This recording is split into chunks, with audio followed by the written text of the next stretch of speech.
Hey, my name's Scott Davis. I live in Bel Air, Maryland, and I wanted to take just a few minutes to tell you about the latest collector that my son Brad and I built just 2 weeks ago. This is a CPVC collector that we put in our 8-foot by 8-foot test frame. It's immediately adjacent to our PEX collector, which we built a couple years ago, which is in a 24-foot by 8-foot frame. Now what's nice is I can compare the temperature rise of both collectors, and I do that by sending fluid to this CPVC collector first, then it goes to the PEX collector, and I can measure the side-by-side real-time comparison with the exact same amount of fluid, so I know I've got a pretty good comparison between the two collectors. And what's neat is this CPVC collector is giving about a 15-degree Fahrenheit temperature rise, while the PEX collector is giving a 30-degree temperature rise. But the PEX collector is 3 times as big. So that means if I had the CPVC design in the PEX space, I would have a 45-degree rise in that space instead of 30. So point being, this thing's working.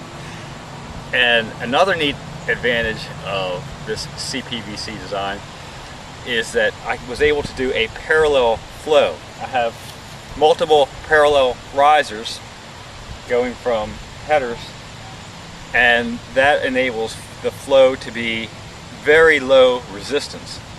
The PEX design has a serpentine pattern. All the water goes through a single loop at a time, so it's a lot more resistant. It lowers the flow, that slows down the efficiency.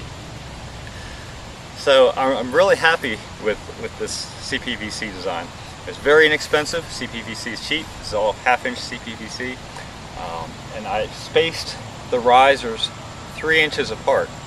Some of the commercial collectors and homebrew collectors that use copper, copper's expensive, so folks generally don't space it much closer than 6 inches.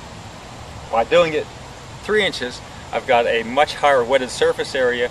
The risers are much closer together, so the heat that strikes the aluminum between the risers only has to travel a maximum of 1.5 inches, as opposed to 3 inches with the copper. So bottom line is the thing is working great. I'm really happy with it.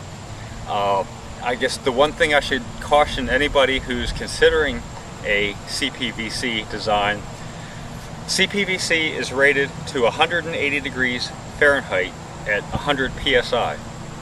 Now, our solar systems have very low pressure. They're just a few psi, so we should be good into 200 F.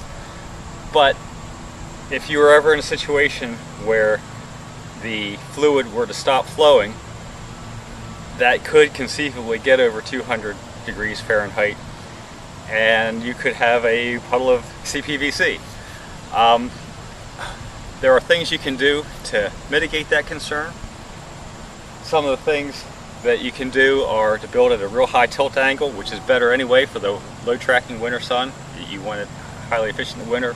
In the summer it's not so efficient, but you don't need all the heat because you're only doing hot water. You're not heating your home with that. And because the sun's striking it from way up there instead of flat on, it's not going to get cranked up to those high temperatures even though it's hotter outside. I also built this with, it's not sealed overly tightly, a little air infiltration. It may hurt the performance a little, but it also gives me some confidence that I'm not ever going to exceed that 200 degree Fahrenheit borderline. Now anyway, this is the collector. I would like to take a minute now and show you how Brad and I put this together. If you've never done a solar project before, this is a great introductory project to start with. It's super easy, anyone can do it, and it works well. I built an 8-foot by 8-foot collector, 64 square feet. So I wanted the risers spaced just 3 inches apart. I wound up with 32 CPVC risers. I have 64 T's. Now the T's are inexpensive, they're only 19 cents each. This is all half-inch CPVC. The connectors and then the FlowGuard gold glue that glues everything together. Here Brad is holding one of the headers that we've started gluing together. It's just underway, about halfway. I should add that Brad is also our chief recorder for all these videos. Now we have both headers complete, and each one just under 8 feet wide, and we're ready to start attaching the risers.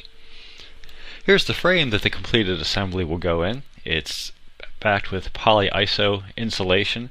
Always use polyiso in a collector because that can withstand the high temperatures that we experience with our solar collectors. Other types of insulation will actually melt.